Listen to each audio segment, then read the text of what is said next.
Hi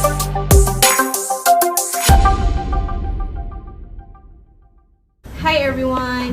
Okay, today we will continue with part 3. Alright, let's go.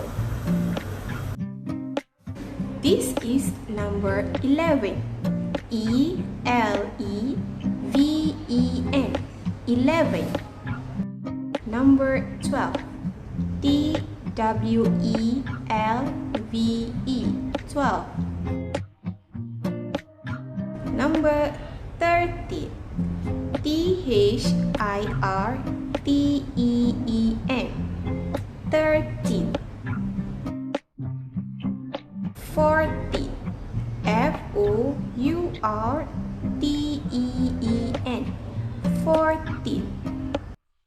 The last number is 15. F-I-F-T-E-E-N 15.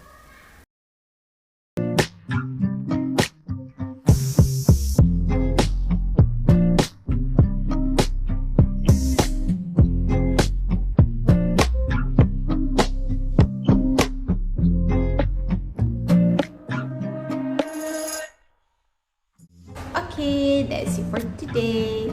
Don't forget to do your homework. See you next class. Bye-bye.